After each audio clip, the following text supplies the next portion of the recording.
Infinity The Project.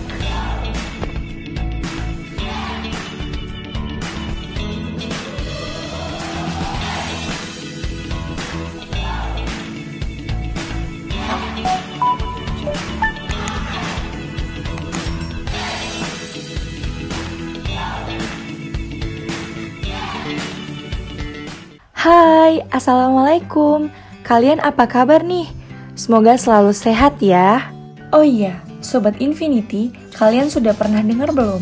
Kalau orang yang terpapar virus corona, itu tidak semua loh mengatasi penyembuhan di rumah sakit, tetapi juga bisa isolasi mandiri di rumah. Nah, pada video kali ini, kita akan membahas bagaimana sih tata cara isolasi mandiri yang baik dan benar di rumah. Yuk, simak videonya. Seseorang yang terindikasi atau terkonfirmasi positif COVID-19 tanpa gejala bisa melakukan isolasi mandiri di rumah. Tapi, hal itu harus sepengetahuan dokter atau petugas kesehatan lainnya. Berikut adalah tata cara melakukan isolasi mandiri di rumah, saran dari Organisasi Kesehatan Dunia WHO. Yang pertama, pasien harus tinggal di kamar yang terpisah.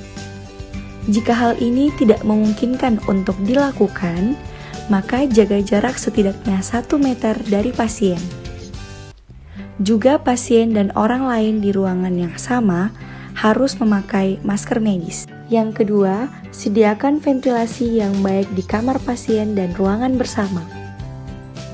Selain menyediakan ventilasi yang baik di berbagai ruangan di rumah, solusi yang sering dilakukan ialah membuka jendela jika memungkinkan dan aman untuk melakukannya. Yang ketiga, pasien harus memakai masker medis. Pasien penting untuk terus memakai masker medis, khususnya ketika tidak sendirian di dalam ruangan dan ketika jarak minimal 1 meter dari orang lain tidak dapat dipertahankan. Keempat, pengunjung tidak boleh masuk ke dalam rumah. Jika ada tamu yang berkunjung, sebaiknya di luar rumah saja untuk mencegah penularan virus corona. Kelima, batasi jumlah orang yang menemani di rumah. Jika memungkinkan, batasi jumlah pengasuh pasien COVID-19 hanya 1 orang di rumah. Pengasuh ini sebaiknya harus dalam kondisi sehat tanpa punya riwayat penyakit. Keenam, pengasuh dan keluarga harus memakai masker medis saat berada di ruangan yang sama dengan pasien. Siapa saja yang berada dalam satu ruangan bersama pasien COVID-19 di rumah harus terus memakai masker. Selain itu, mereka harus tidak boleh menyentuh masker atau wajah, membuang masker setelah meninggalkan ruangan, dan mencuci tangan sesudahnya. Ketujuh, tidak boleh berbagi perlengkapan pribadi. Pasien harus memiliki piring, cangkir, peralatan makan, handuk, dan spray khusus. Peralatan ini harus dicuci dengan sabun dan air, serta tidak digunakan oleh orang lain di rumah. Kedelapan, bersihkan permukaan barang yang disentuh. Permukaan benda yang sering disentuh oleh pasien COVID-19 harus dibersihkan dan didesinfeksi setidaknya setiap hari. Kesembilan, setiap orang di rumah harus mencuci tangan dengan sabun dan air yang mengalir. Siapa saja yang berada di dalam rumah tempat isolasi mandiri wajib rajin mencuci tangan, terutama setelah batuk atau bersin, sebelum dan sesudah menyiapkan makanan, sebelum makan, setelah menggunakan toilet, sebelum dan sesudah merawat pasien, dan ketika tangan terlihat kotor. Kesepuluh, batuk atau bersin harus ditutup. Ketika batuk, siapa saja berada di rumah tempat isolasi mandiri pasien COVID-19 harus menutup mulut dan hidung dengan siku yang tertekuk atau tisu sekali pakai. Berikut cuplikan orang yang sudah terpapar virus corona dan berhasil sembuh dengan isolasi mandiri di rumah. Perkenalkan, saya Nugraha Kandini, saya mahasiswi UIN Amdal Surabaya. Di sini saya ada program KKN Mbak yang mengenai tentang tanggap COVID 2021. Nah, pada video kali ini saya ingin mengambil data Mbak, wawancara Mbak mengenai isolasi mandiri yang baik di rumah. Nah, sebelumnya ini dengan Mbak siapa ya? Perkenalkan, nama saya Alfia Putri Utami dari Universitas Haloleo jurusan Bioteknologi. Mbak asalnya dari mana? Dari Sulawesi Tenggara, Kendari. Oke. Nah, sebelumnya pertanyaan pertama, Mbak Gadis apakah pernah terkena gejala COVID? Pernah. Kemudian gejala apa yang Mbak Gadis alami pada saat terkena COVID itu? Seluruh badan, demam, batuk dahak, terus hilang penciuman dan rasa, dan Kemudian mulai hari keberapa Anda mengalami gejala COVID ini? kayaknya dari hari pertama, tapi sadarnya itu di hari ketiga, karena di hari pertama itu kan cuma rasa ngilu, dan di hari ketiga itu udah mulai demam, udah mulai batuk dahak sama pusing. Kalau penciuman dan perasa itu hilang setelah demamnya ada hilangnya penciuman dan perasa itu setelah demam udah turun baru hilang. Oh, gitu ya Mbak. Nah, kemudian ini dari yang saya lihat, Mbak Gadis ini kan gejalanya yang disebutkan tadi itu termasuk dengan gejala ringan, dan Mbak Gadis juga ini melakukan isolasi mandiri di rumah. Nah, apa saja sih macam-macam isolasi mandiri yang Mbak Gadis lakukan selama di rumah? Yang pertama itu menjaga jarak sama orang rumah, berjemur setiap pagi, olahraga, makan makanan yang sehat tentunya. Itu aja kayaknya. Oh iya. Tadi kan Mbak Gadis bilang makanan yang sehat. Boleh tahu sih makanan apa sih yang Mbak Gadis makan yang termasuk dengan makanan sehat itu selama Mbak Gadis terkena COVID? Kayak makanan yang berprotein tinggi sama yang bernutrisi tinggi sih. Bagaimana Mbak Gadis menjaga jarak dengan orang di rumah selama Mbak Gadis merasakan COVID ini? Yang pertama itu tidak keluar kamar kalau misalnya tidak terlalu penting, kayak berjemur di pagi hari. Selain itu kalau misalnya tidak penting tidak usah keluar kamar.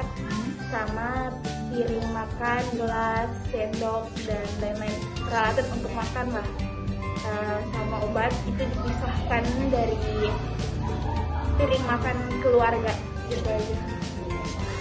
Kemudian Mbak Gadis ini merasakan pulihnya itu pada hari keberapa? Merasakan pulih itu pada hari ke-10 itu udah lumayan tenang kan, walaupun belum penciuman sama perasa itu belum kembali total. Oh gitu ya Mbak, jadi penciumannya Mbak Gadis ini belum kembali pada saat hari ke-14 itu? Di hari ke-14 itu udah kembali. Oh ya, oke. Nah, ini kan Mbak Gadis sudah mengalami nih ceritanya COVID-19.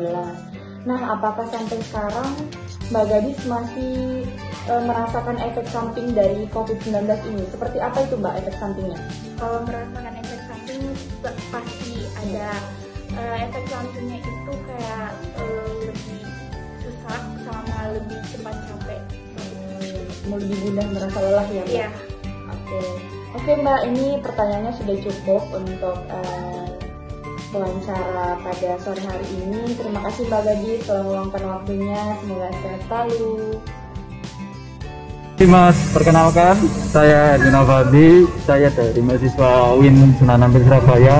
Kebetulan nih saya kan ada program kuliah kerja nyata. Nah, ini topik dari pembahasan saya yaitu mengenai isoman di rumah.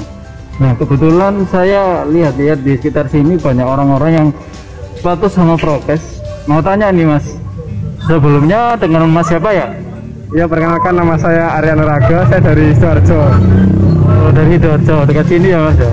Oh ya. Jadi gini Mas, kan aku ada pertanyaan. Yang pertama itu, Masnya udah pernah kena, maksud saya udah pernah kena COVID atau belum? Sepertinya udah. Apa? Sepertinya sudah. Sepertinya sudah. Gimana rasanya? Jadi rasanya nggak enak. Jadi kayak semua badan itu pegel-pegel. Lalu pada hari ketiga saya nggak bisa merasakan apa-apa. Oh, gitu itu ya. Kegiatan selama isoman di rumah ngapain aja ya Mas ya?